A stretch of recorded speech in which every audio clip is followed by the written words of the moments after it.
Learning about habits and how to actually implement them has changed my entire life. Today we're going to talk about the 4 habits as an entrepreneur that you need to start implementing so that you can be more confident both in your personal life as well as in your business. What is up? Welcome to the channel. If it's your first time here, my name is Johanna and I'm a mindset coach and a speaker for female entrepreneurs, and I help them get unstuck in their businesses and in their lives so that they can achieve all of the dreams on their heart with less stress and more energy. If that sounds like something that you would be interested in learning more about personal development and productivity and just living a really amazing, fruitful life, make sure that you smash the subscribe button and like this video if you find it helpful. Maybe even share it with a friend, because the more community that we can build around this, the less lonely we feel when it comes to being able to pursue our dreams and go after the businesses that we have on our hearts and the impact that we want to make. You're going to want to stay until tip number 4, because number 4 is the one that actually was a game changer for me.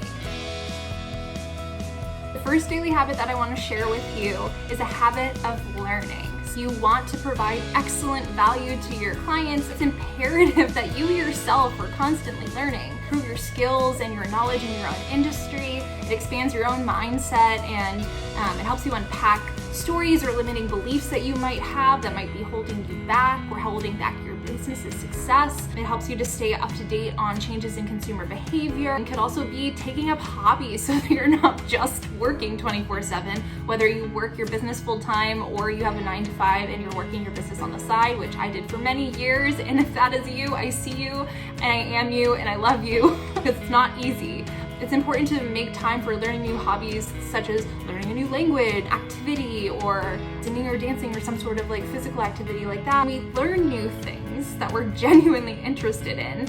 It challenges our brain in a really positive way that it's not used to as working adults versus the way it was challenged when we were learning in school as children. And it allows us to grow and flourish and actually be interesting people. So my rule of thumb is 10 pages of a book a day, or 15 minutes on the activity or hobby. You have the time to do that.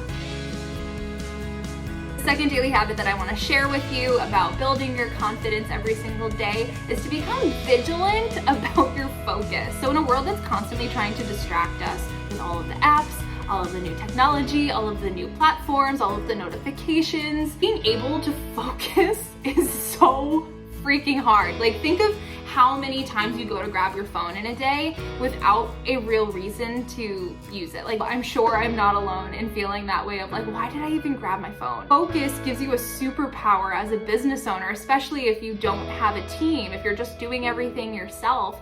Being able to focus is going to breed so much confidence in you, because confidence is bred through action. And so if you're taking more action, you're going to have better business results, which means you're going to have more impact in the world, which means that you're going to have a greater contentment of your life and your purpose here. Being able to hone in on a daily basis how to optimize your focus is going to lead you down a really good path. Here's some tips that I implement myself on how to optimize and focus. No phones for the first 30 minutes that you are awake. Yes, you can turn off your alarm if you're still using your phone alarm, like that's fine, but no scrolling, no texting people back, just turning the phone alarm off and going on with your morning, brushing your teeth, going to the bathroom, washing your face, changing into workout clothes, whatever it is for you. First 30 minutes, you don't need to look at your phone. You're just becoming alive for the day.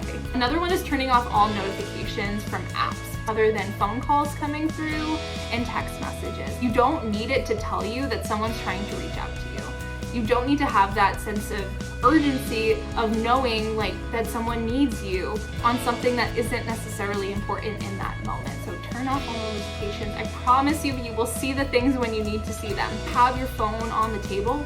Place your phone with the screen down. Another thing that I use when I'm doing like a deep work session is using the Pomodoro technique. So this is a technique where you're doing 20 minutes of focused work and then you have a 5-minute break where you're doing something completely different. It doesn't mean that you go on your phone for 5 minutes. Sometimes it happens, but it's better to do something that is either physical or gets you out of the space. So you can go on a short walk around the block if that's easy for you. You can just walk to the other side of your apartment and back. Look out the window. Do jumping jacks or jump on a trampoline or something, whatever it is, but making sure that there's contrast so that when you come back to work, your brain is able to focus on the task at hand versus feeling like it's doing basically the same thing but not doing it well. And monotasking.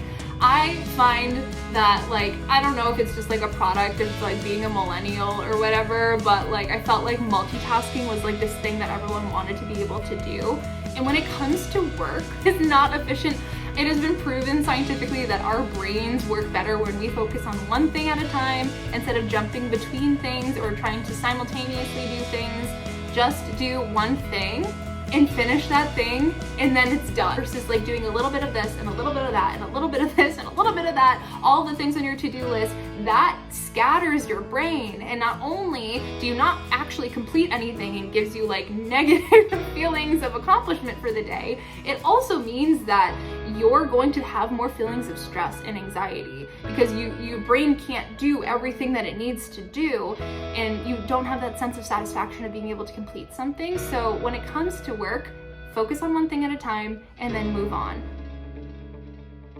And the third habit that I want to share with you so that you can be more confident as an entrepreneur is the habit of prioritizing wellness. Way back in 2017, when I started sharing on social media, I was actually documenting my health and fitness journey post-college, and how these habits were dramatically improving my mental health and my overall confidence, which were basically destroyed during theater school. Mix in a whole lot of other issues embedded into the culture at colleges, like it's a lot. I had to undo so much of the harm that hustle culture had embedded in me from my time in school. Hustle culture leads us to believe the lie that if we sacrifice our basic wellness necessities to achieve our goals, that's okay because it's in service of our overall happiness and success. However, that insinuates that the journey has to be miserable and it has to be stressful and it has to just take a lot out of you in order to eventually be happy, versus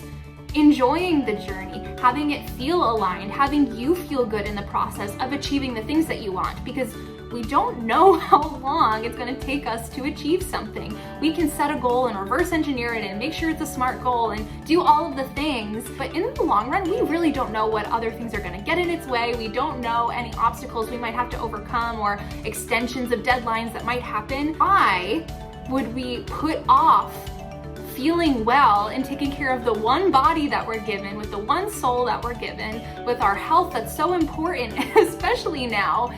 Why would we put that off until someday? One of my favorite quotes is that we need to focus on enjoying the process, not just what the process produces. So we can't just have the end goal be the thing that makes us happy.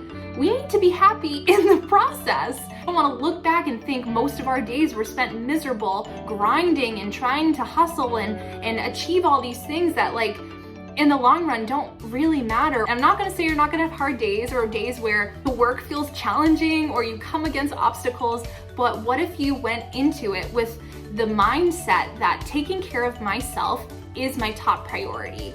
Taking care of myself is a business building activity, because without me, there's no business. And that really gives you a reframe to be able to protect the importance of taking care of yourself, because I promise you, it will give you more ROI than any other thing in your life. I promise you, I promise you, I promise you. Here are some of my daily non-negotiables. Water is one of the most underrated wellness tips that people just think isn't as important. It makes all the difference in your body actually being able to function, because you are 70% water. Walking outside has changed my life. It is such a great way to reset your brain if you're like, oh, I have brain fog right now, I can't make it through. Or you just feel like you need to get something off your chest and you don't really know what to say or don't really know how to have a conversation. Going on walks is a really great way to create more mind-body connection, and it actually allows you to think a little bit more clearly and get your thoughts out. I work out generally 4 times per week, and it's usually 30 to 40 minutes. It is nothing crazy. Another wellness tip, vegetables. Vegetables were something I didn't realize was missing from my life in such a large way. Vegetables make me so happy, just like thinking about vegetables, but also eating vegetables. They're so good for you. They're just like the bounty of the earth. Like, they were put there for us to eat them. And the more vegetables that you eat, not only is it going to give you all of the health benefits of the vitamins and the minerals, but it's going to make you function better. Usually have vegetables with every single meal, and then usually my snacks include vegetables too, with other stuff, but like vegetables are the bomb. Prioritizing sleep. This was one of the ones that was also very damaged during college, and I think anyone who went to college can attest that their sleep schedule was messed up because of university. 7 to 9 hours is a really good range for you, and it will depend on what your needs are and what your life is and everything, but like that is a really good marker for you to feel well and to have your body process and get enough rest, because rest is actually where a lot of the magic happens, and us being able to have the energy that we need throughout the day. What are some of your favorite wellness tips that you implement into your daily life? I would love to know if any of them match the ones that I shared, or if you have any ones that I didn't mention, put them down in the comments below. The fourth and final daily habit that I want to share with you so that you can be more confident as an entrepreneur is to develop habits that help you gain perspective. So having habits and systems to call in perspective and reflection are essential in you being able to objectively document how your business is going, to document how your life is going, and also to keep you inspired to keep going on the roller coaster that is entrepreneurship. It could pertain to reflecting on how far you've come, how far your clients have come, how much you have achieved, focusing on what you do have rather than what you don't have, and being grateful for all of your gifts and talents that are unique to you and basically everything. So creating opportunities each day, each week, and each month, and each year to really reflect on a grand scale, on a macro scale, and on a micro scale, the steps that you're taking in service of your goals and in service of your business. It allows you to stay mindful while you're running a company, running services, running programs, doing anything. It allows you to stay mindful in the process, because it is so easy, and I'm speaking for personal experience, just to get caught up in the things that aren't working, or feeling like a failure, or dealing with imposter syndrome. And more often than not, those feelings that you're experiencing, those emotional responses, aren't taking into account the entire picture of everything that you do and all of the lives that you change and all of the impact that you have. And they often dim the things that are working in your business. Here are some of the habits that I personally use. Keeping a gratitude journal. Every single day, I am intentionally thinking about how I am grateful for certain things in my life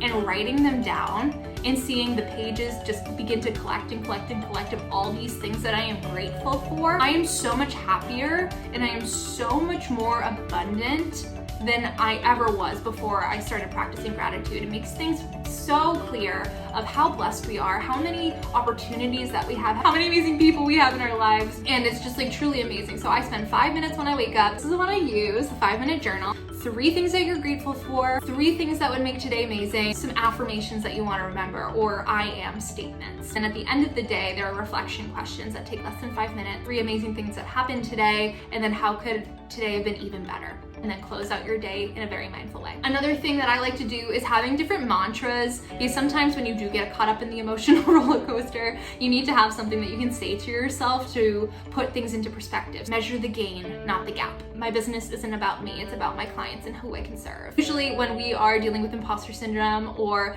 we are frustrated with things, it's because we're making it about us instead of making it about our clients. And these little mantras allow us to kind of take a step back and like get a little like bird's eye view of the perspective of the situation, and be able to like get out of it for a little bit, and be able to do all the other things that we need to do. This tip is one that I started doing over the past couple of months, and it has been so helpful for me. Monthly audits of my business. I want to make sure that I can like recap how the month went, how did I show up in comparison to my goals, what were happy surprises, all of those sort of things. But through a project management tool, I use Asana. I keep track of everything that happens, any sort of task that I do, any call that I have, any opportunity that's presented to me, and it allows me at the end of the month to remember that these things happen, because I don't know about you, like I forget things like so fast, especially if they were good things. It allows you to be like, oh yeah, this actually was a really great month. Like this thing worked and this thing worked and this thing worked in favor of that. And so let's keep doing that. And then this last tip that I want to share helps so much is keeping a book of wins as a folder on your phone. Anytime that someone says something nice to me on social media or my clients have a win, people are expressing that the things that I'm sharing are helping them, anything like that, that makes me feel like, oh my gosh, someone cares. Or, oh my gosh, I'm actually helping people. Like I screenshot that and I put it immediately into this folder, because there are gonna be days where you're feeling down on yourself and you're gonna feel like entrepreneurship is too hard and owning a business is too hard and that you weren't cut out for this and that it's great for other people, but that can never happen for you. Just refer to it. You could just go into the album in your phone and just like look through. Experience the words that are being said. I promise you it'll put things in perspective. It'll make you feel better because you do make an impact in the world. Like you are so important, and like your mission and your gifts being shared with the world to have a ripple effect to make it a better place, like that is so important. And that can't be watered down by fear. It can't be watered down by you not feeling confident or feeling like anyone cares. Like you need to share your message. And sometimes when we feel down on ourselves, we need that little pick-me-up. So to recap, we have been talking about the 4 habits you need to start implementing every single day so that you can be a more confident entrepreneur. The habit of learning, the habit of focus, the habit of wellness, and the habit of perspective. If you found this video helpful, make sure you give it a like and subscribe to the channel so that you can check out next week's video, which is about the 4 habits you need to stop doing if you want to be a confident entrepreneur. I hope you have a wonderful day and keep moving up.